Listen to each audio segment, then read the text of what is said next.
A Russian submarine almost shot and sunk a U.S. Coast Guard ship. We're going through a very delicate time, fellas. Very dangerous. Yes, a Russian submarine almost sunk a U.S. Coast Guard ship. Why? Because the U.S. Coast Guard ship was chasing after a tanker. A rusting tanker. I'm sure you've seen these pictures before. A rusting tanker that was attempting to get oil from Venezuela and basically evaded the U.S. enforced blockade in the Caribbean. The United States of America has got a blockade in the Caribbean against everything that's going to Venezuela, especially tankers, oil tankers, and this one evaded. And after evading, U.S. Coast Guard pursued them. They pursued the tanker, okay, and they tried to seize the tanker because they say it's stateless. A stateless vessel is basically a vessel or a tank or a ship that goes to the ocean without a flag, without a formal identification. And US consider these tankers as being ghost tankers trying to help Venezuela. American crew tried to board the ship. So the people on the boat, on this rusting boat, refused to let American soldier on board. And then they left hastily. It basically became a chase. The American Coast Guard ship following this rusting tanker. And as they were going, the people inside the tanker repainted the tanker and they painted the flag of Russia. It was renamed from Bella 1 to Marinera. This is some crazy stuff looking like from the movies, isn't it? Once again, US Coast Guard ship almost sunk by Russian submarine. Why? Because they were following a tanker. This empty tanker was supposedly going to Venezuela to get oil. Now, why is that a problem? Because Venezuela's oil is sanctioned by the United States of America, and US has enforced a blockade. And the US military in the sea believed that tanker was going to Venezuela. Therefore, sanctioned is said to be arrested. Now, after they tried to get onto this boat, this vessel, they refused them entry and they left hastily. And as they were leaving, they repainted the boat and they painted the flag of Russia and renamed the boat Marinera. As soon as it was done, Russia formally protested diplomatically toward the United States of America. After protesting, they deployed the naval assets, including at least one submarine and other vessels escorting the tanker.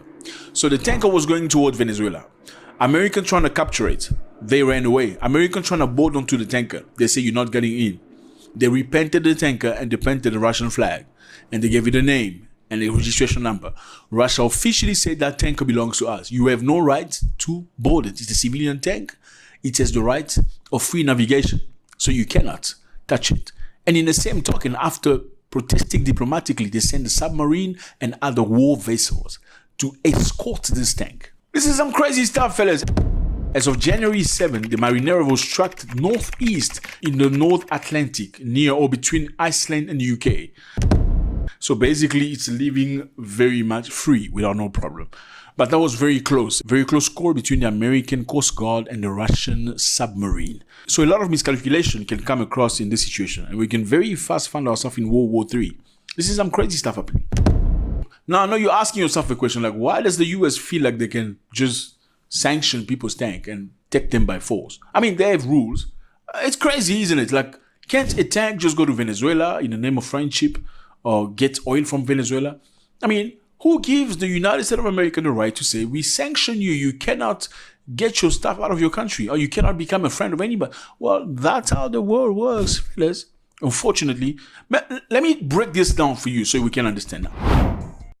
So being sanctioned in America, in this case, normally sanctions are done by an office in the United States of America. It's called the Office of Foreign Asset Control, or OFAC. This is an office in the state where they write a list of people they want to sanction, a list of countries they want to sanction, and institutions. So there are two types of sanction. There's primary sanction and secondary sanction. Primary sanction prohibits U.S. person to deal with Venezuela oil sector. We're talking about Venezuela here. So an American citizen cannot deal with anything looking toward Venezuela oil. If you do it, you're going to be in trouble with the government. Secondary sanction allowed the U.S. to target non-U.S. citizen or foreign entities or companies for certain activity involving sanctioned Venezuela oil. So even if you're not an American, you're from another country, you're from Togo, you're from Mali, from Burkina Faso, you're from Gabon, you want to buy oil from Venezuela, the United States of America can sanction you from buying from Venezuela. They can basically freeze your assets or disable you from operating. We'll explain that just now. I know it doesn't sound right. Like, just because you have a beef with Bob doesn't mean everybody has to have a beef with Bob. Well, because you have strong muscles, then you can enforce nobody talking to Bob because you're pissed off. So sanctions is basically a way that the US will freeze your money or your property. If you have money or properties in a state and you are sanctioned by the US, well, your properties are gone. And if anybody deals with you while you're sanctioned by the US, their properties may be gone too. So on a secondary sanction is basically like anything that you have that's American. If you have a bank card that linked to an American bank, it's sanctioned. You cannot have access to it. If you have dealing with companies that's American, they may be sanctioned and they will choose not to deal with you anymore. Now, there's something very tricky here.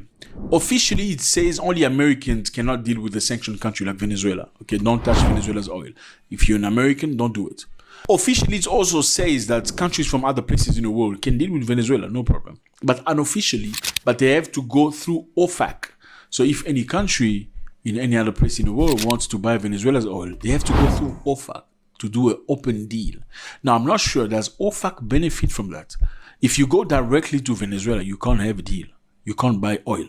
But you have to get an authorization by Americans for you to buy oil from Venezuela. Does that make sense? I don't know.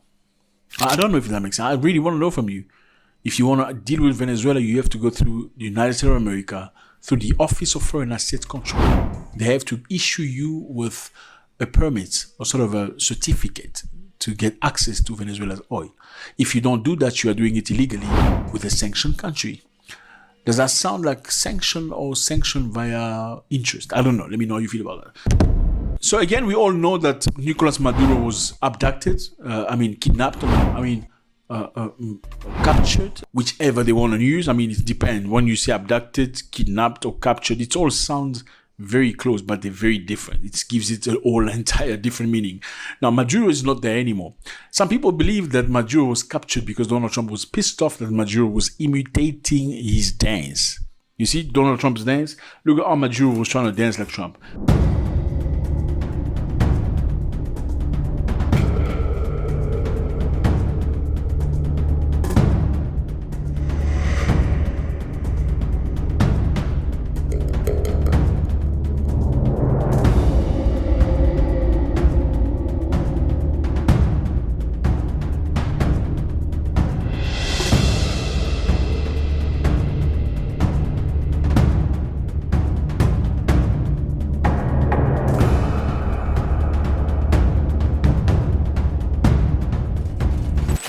They've been after this guy for years and years and years.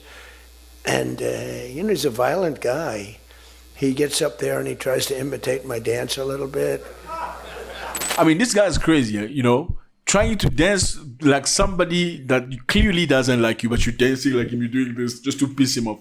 That's another level of craziness. Let me know how you feel about this. It was a great pleasure. Is Russia going to allow this? Is this some of the closest way we're going to get into World War III? Where the Americans too courageous to try to follow a ship they clearly knew because they know it's involved with the Russians. Was that a way for them to send another message? Since we can bombard Venezuela, we can also abduct your Russian vessel. Or what? Let me know how you feel about this. It was a great pleasure. God bless.